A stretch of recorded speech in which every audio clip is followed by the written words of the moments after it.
Hello my dear students, कैसे हो आप सभी लोग। शिल्पा होम साइंस क्लासेस में आप सभी लोग का स्वागत है। तो चलिए स्टार्ट करते हैं आज की क्लास। और आज की क्लास स्टार्ट करने से पहले हम लोग अपने पहले वाले क्लास का रिवीजन कर लेंगे, जिसमें हम लोगों ने बहुविकल्पी प्रश्न को देखा था। तो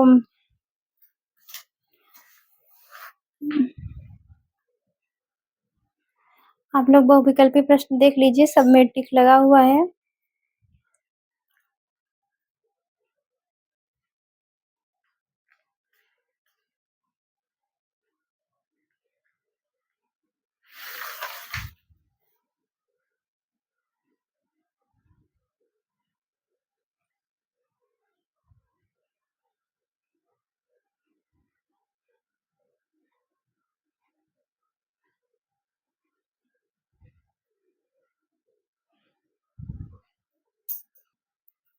इसमें से लास्ट वाले को हमने आप लोग को होमवर्क लिए दिया था, आप लोग किए हैं तो कमेंट में बताना। और इसका आंसर जो होगा ये होगा ऑप्शन नंबर सी, बीमा धारक को आर्थिक रूप से सुरक्षा प्रदान करना।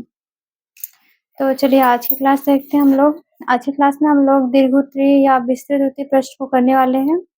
तो सबसे पहला प्रश्न है कि पर्दे का चुनाव करते समय किन बातों को ध्यान में रखना चाहिए। तो मान लीजिए आप लोग दुकान पे गए हैं, आप लोग को पर्दा खरीदना है, तो आप लोग क्या क्या करेंगे। सबसे पहले क्या देखेंगे, हम उसको कपड़े का चुनाव करेंगे। मतलब कपड़े की क्वालिटी देख, कपड़े की क्वालिटी कैसी है, कोई कॉटन का तो नहीं है, सूती का तो नहीं है।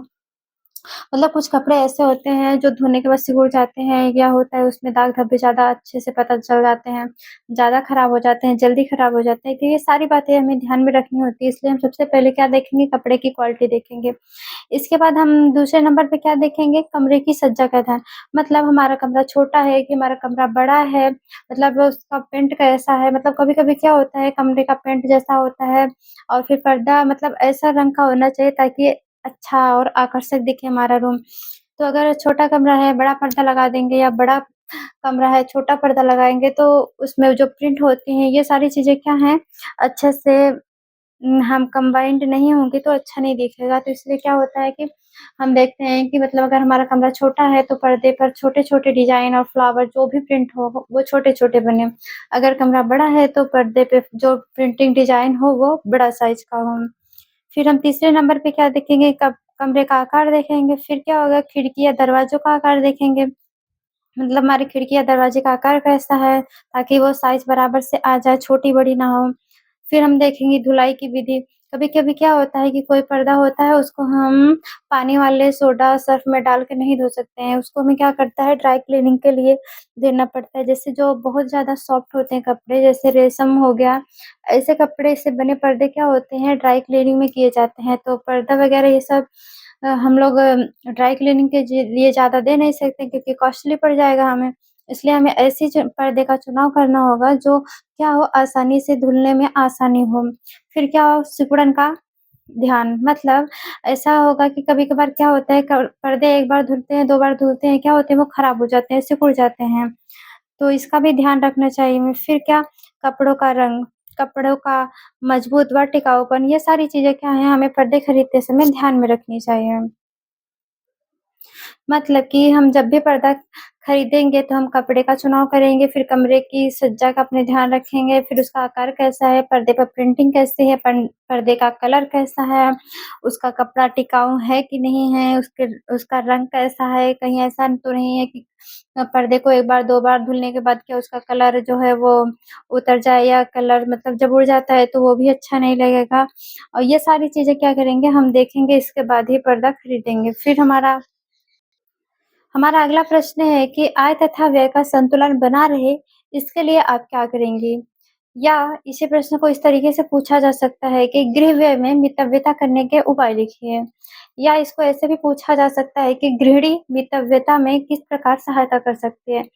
तो आय व्यय का संतुलन का मतलब क्या होगा, हमारे पास जितने पैसे हैं और जितने खर्चे होते हैं, हमारे पास जितने भी पैसे आते हैं किसी भी स्रोत द्वारा, जिससे क्या हो गया, हमारा आय व्यय हो गया। तो इसको हम बैलेंस कैसे करेंगे, मतलब हमारे पास जितना बजट है, हमारे पास जितने पैसे हैं, हम उसको अच्छे से कैसे यूज़ कर सकेंगे ताकि हमें किसी से कर्ज़ ना लेना पड़े, हमें उधार ना लेना पड़े। ये चीज़ें हम क्या करेंगे, इसको देखते हुए अपने घर को हम अच्छे से कैसे चलाएँगे, ये चीज़ें ध्यान में रखते हुए हम क्या करेंगे, कोई भी सामान खरीदते हैं तो सबसे पहले क्या होगा, वस्तु मिलने का उचित स्थान।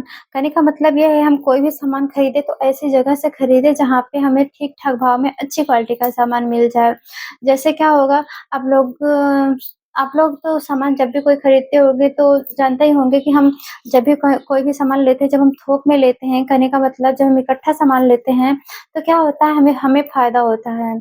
और वही चीज़ हम एक-एक करके खरीदते हैं तो इससे क्या होता है हमें खुद का घाटा होता है। तो और क्या होता है कि हम बड़े स्टोर पे जब जाते हैं जहाँ पे बहुत सारा थोक का माल बिकता है, तो वहाँ क्या होता है कि हम थोक के भाव जब सामान लेते हैं तो क्या होता है हमें उससे फ़ायदा मिलता है। तो हमें इस बात का ध्यान रखना है कि हम सामान कहाँ से लें, ऐसी कौन-सी जगह है जहाँ से लेने पे हमें कम फ कम पैसे में हमें अच्छा-सा सामान मिल जाए, इसका ज्ञान होना हमें बहुत ही ज़रूरी है। फिर हमारा अगला है कि वस्तु की विशेषता।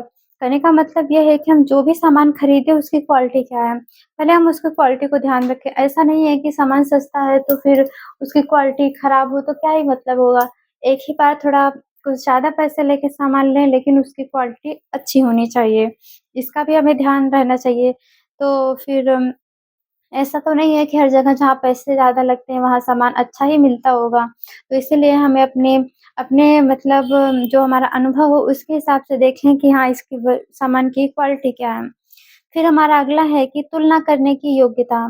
तुलना करने की योग्यता का मतलब कि कोई सामान अगर सस्ता है तो उसकी क्वालिटी क्या है? अगर कोई सामान 10, 15, 20 रुपया कुछ थोड़े पैसे ज़्यादा में लग रहे हैं तो उसकी क्वालिटी क्या है?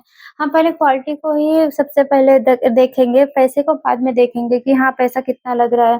क्योंकि अगर क्वालिटी सही नहीं है तो सस्ते सामान लेकर हम क्या करेंगे? हम उसको अच्छे से यूज़ नहीं कर पाएँगे या तो उसको यूज़ भी करेंगे तो वो हमारे लिए हानिकारक ही होती है।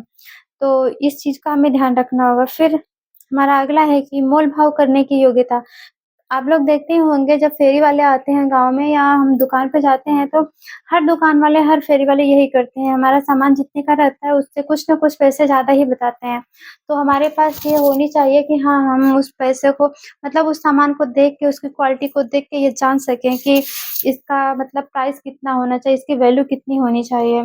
तो क्या होता है आप लोग तो ये तो प्रैक्टिकली आप लोग देखते होंगे कि हम जब भी सामान लेने जाते हैं या गाँव में जो फेरी वाले कपड़े वगैरह या कोई भी चीज़ लेकर आते हैं बेचने के लिए तो कुछ भी हो, चाहे कंबल हो गया, साड़ी हो गया, सूट हो गया, कुछ भी हो, तो बोलते तो कुछ ज़्यादा ही हैं लेकिन क्या होता है लास्ट में उसके आधे दाम पे ही देके जाते हैं। तो इसलिए अगर हमें पता रहेगा कि हाँ, वो कपड़ा की क्वालिटी कैसी है, वस्तु की क्वालिटी कैसी है, कितने में मिल सकता है, ये सारी चीज़ें अगर हमें पता रहेंगी तो हम क्या करेंगे अपने घर को अच्छे से चला सकेंगे, अपने खर्च को अच्छे से लिमिट कर पाएँगे और हम अपने आय-व्यय में संतुलन बना पाएँगे। तो क्या इतनी बात आप लोग को समझ में आ गई? तो आप लोग जो भी बातें हों, जो भी प्रश्न आए, आप लोग सबसे पहले उसको क्या करेंगे 2 बार 3 बार पढ़ेंगे, फिर उसको समझेंगे कि हाँ, हमसे पूछा क्या जा रहा है, इसके बाद ही हम लिखना स्टार्ट करेंगे। ठीक है? तो आप लोग को ये क्लास अच्छी लगी हो तो आप लोग कमेंट और लाइक, सब्सक्राइब ज़रूर करें और ऐसे वीडियो देखने के लिए हमारे प्लेलिस्ट में जाकर देख सकते हैं और हमारे चैनल को लाइक और कमेंट, सब्सक्राइब ज़रूर करें। Thank you.